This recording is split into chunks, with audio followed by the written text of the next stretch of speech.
네, 안녕하세요. 좋은 아침입니다. 기사가 많이 나더라고요. 분위기는 좀 많이 좋지 않다고.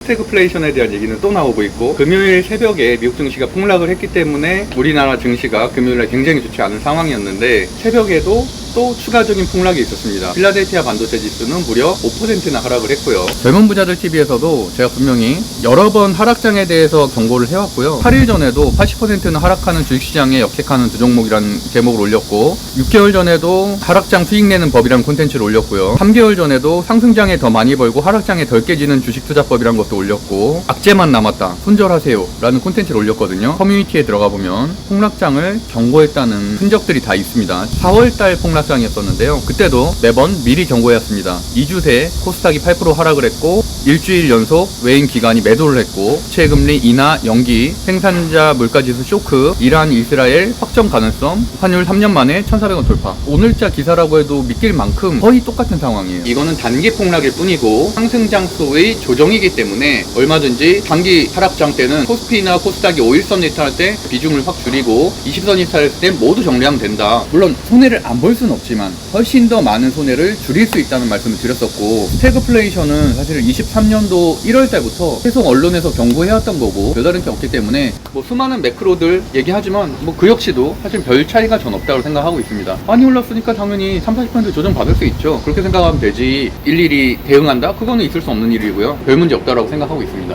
일단 미국 증시의 상황 정도 볼게요. 어제도 보시는 것처럼 다우존스는 1.5% 하락을 했고, 나스닥은 2.43%. 그나마 나스닥은 어느 정도는 아래 꼬리를 달아서 저가 매수세는 좀 들어왔다는 게 그나마 긍정적이고, S&P 500도 아래 꼬리가 달려서 어느 정도는 저가 매수세가 들어오고 있다. 그나마 고무적입니다. 은행주들마저도 많이 폭락을 했습니다. 그래서 보시면은 뱅크 오브 아메리카도 한 마이너스 4.8% 정도로 하락을 했고, 골드만삭스도 한 5.8% 정도 하락, 가치주인 보잉도 한 4% 정도 하락을 했고, 아마존이 사실 실적이 굉장히 안 좋게 나왔거든요. 엄청나게 하락한 걸 알 수가 있죠. 고점 대비해서 한 15% 정도 빠졌고요. 제일 큰 문제는 반도체 쪽인데요. 엔비디아 같은 경우는 1년 6개월 만에 10배가 오른 건데, 아무리 AI가 세상을 바꾼다 한들 과도하다란 말은 사실 저는 작년 12월, 1월 계속 해왔고요. 물론 1월 이후에도 좀 더 오르긴 했지만 언제든지 30% 이상 하락해도 이상한 일이 전혀 아니다 라고 말씀드렸었는데, 엔비디아만 강했었던 게 문제고요. 아몰딩스 같은 경우는 어제 6% 하락했는데 7월 9일 고점 대비해서 한 달 사이에 약 한 40% 정도 폭락을 했고, 마이크론 테크놀로지도 어제 8% 정도 하락을 했는데 6월 18일 대비해서 약 한 달 반 사이에 마찬가지로 40% 정도 폭락을 했고요. 인텔은 어제 26%나 빠졌네. 삼성전자급 대형주가 26%나 빠지는 거는 엄청난 일이네요. 최근에만 한 50% 이상 하락하는 급락세를 보이고 있습니다. 사실 반도체 추천 안 한 지도 꽤 오래됐거든요. 그래서 그거를 대체할 수 있는 실적이 좋은 화장품이라든지 방산이라든지 이런 것들을 2월, 3월, 4월, 5월 계속 추천해 왔잖아요. 그런 종목들이 다 많이 올랐고, 시장에 유연하게 대응하면 되는 것들이고, 시수 제재차잖아요. 시장이 가장 중요하고, 그 다음에 수급이고, 그 다음에 재무제표, 그 다음에 재료, 차트 순서로 중요하다는 게 강조했던 메시지잖아요. 가장 중요한 시장이 무너지고 있는데 무슨 의미가 있어요? 페리스 관련된 주, 트럼프 관련된 주, 스케줄 매매에 따른 매매는 가능하지만 중장기 투자자들, 스윙 투자자들은 큰 손해를 볼 수밖에 없다. 코스피의 차트도 7월달에 이탈할 때부터 저는 계속 비중을 축소할 거를 말씀드려왔고, 이렇게 지지를 받고 있던 게 깨지는 순간들이 나오거든요. 그게 바로 3월 말부터의 일입니다. 그 지지선이 깨진 이후에는 단기적으로 7% 정도의 급락이 나오거든요. 그렇기 때문에 제가 그 당시에도 항상 강조하는 5일선 이탈 시에 반매도, 21선 이탈 시에 모두 매도해야 된다라고 분명히 말씀을 게시판과 방송을 통해서 드렸었고요. 그렇게만 줄였었으면은 이 엄청난 폭락을 피할 수가 있었습니다. 다시 지수가 반등하는 걸 보고서 이런 골든크로스가 나오는 지점에서는 다시 저는 투자를 할 것을 말씀드렸었고, 그 당시에도 종목을 적극적으로 추천을 했고요. 그러다가 어느 정도 고점 신호가 나온 이후에 7월달 초부터 4월달과 똑같은 차트죠. 지지선을 잘 유지하고 있었는데 7월 17일에 장대 음봉이 뜨면서 5일선을 이탈을 했어요. 그럼 그때 반을 비중을 드러냈어야 되고요. 그 다음날 바로 21선을 이탈을 했습니다. 그날을 정리를 못하더라도 그 다음날이라도 비중을 줄이기 시작을 했어야 되고, 대부분의 종목들을 다 정리를 했어야 됐습니다. 그래서 저도 6월 말부터 손절을 했다라는 말씀도 매수매도방을 통해서 또는 주식토론방을 통해서 방송을 통해서 계속 말씀을 드려왔고요. 최근에 수급이 부족하다는 말씀도 드렸죠. 금투시 이슈가 해결이 되든지 트럼프 리스크 자체가 해소되기가 어려운 부분이잖아요. 그렇기 때문에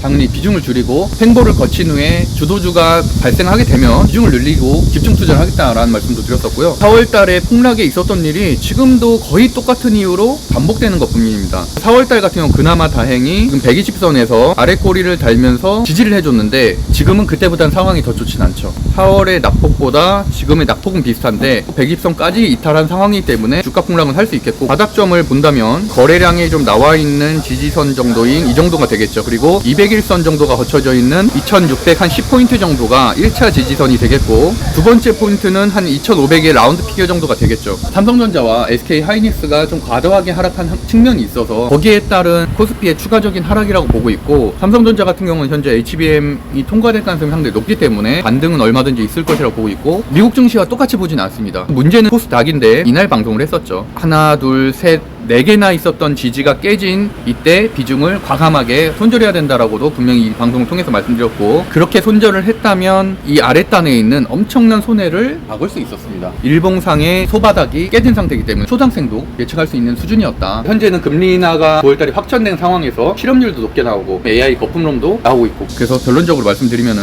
현재로서는 사실 바닥을 예측하는 거는 큰 의미는 없는데, 코스닥 같은 경우는 여기에 있는 바닥마저도 지금 현재 깨진 상태이기 때문에 대바닥인 734포인트 정도, 그러니까 결국엔 한 5%밖에 남지 않았거든요. 734포인트 정도의 대바닥을 아래의 지지선으로 잡고서 아까 코스피와 마찬가지로 그냥 예측 정도는 할 수 있겠다. 이 정도에서 이제 반등이 나오기 시작하면은 지지를 확인하고 투자를 늘리는 거지. 여기까지 하락할 것이라고 미리 예측하고서 분할 매수를 해가는 게 아니라, 초보 투자자들은 현금 비중을 확보하고 반등이 나오기 시작하면 그때부터 이제 비중을 늘리는, 확인하고 대응하는 식으로 가시면 좋겠습니다. 단기 하락 추세로까지 변화가 있을 수 있거든요. 상승장 속의 조정은 1, 2주에 지나가기 때문에 그건 어떻게 보면 매수의 기회지만, 현재로서는 상승장 속에서 하락 추세로서의 전환이라면은 당연히 횡보를 거쳐서 뭔가 모멘텀이 있을 때 다시 상승장으로 돌아갈 수 있는 것들이잖아요. 기본적인 모멘텀으로는 가장 단기적으로는 금투세의 전면 폐지라는 것들이 저는 이제 8월 정도에 나오지 않을까 기대하고 있고, 8월 15일에 발표되는 엔비디아의 실적, 트럼프와 해리스의 2차 토론, 그 정도가 9월 FOMC 회의 전까지는 큰 이벤트라고 보고 있어서 실적 방향에 따라서 주가는 결정될 것이라고 보고 있습니다. 불안하다고 해서 평소에도 안 보던 무슨 경제 유튜브 보고 이런다고 될 거는 아니고요. 뭐 젊은이들 TV만 보고서도 충분히 시장에 맞게 대응을 할 수 있을 거라고 보고 있습니다. 주식 스터디 16기를 현재 모집하고 있는데요. 제가 4년 동안 MTS로만 수익을 내본 이제 직장인 투자자였잖아요. 근데 지금은 조금 더 체계적이고 확장성 있는 투자를 하기 위해서 HTS도 공부하고 있고, 조건 검색식도 공부를 하고 있고, 거기에 맞게끔 여러 가지 좀 지표들을 보고서 추가적으로 좀 보완하는 작업을 거치고 있거든요. 상승하는 종목들을 좀 더 맞출 수 있는 확률이 높아지겠고, 매매법도 데이 트레이딩 하는 분들, 스윙 투자하는 분들, 중장기 투자하는 분들에 맞게 3가지 시나리오에 맞게 강의 내용이 담고 있기 때문에 필요하신 분들은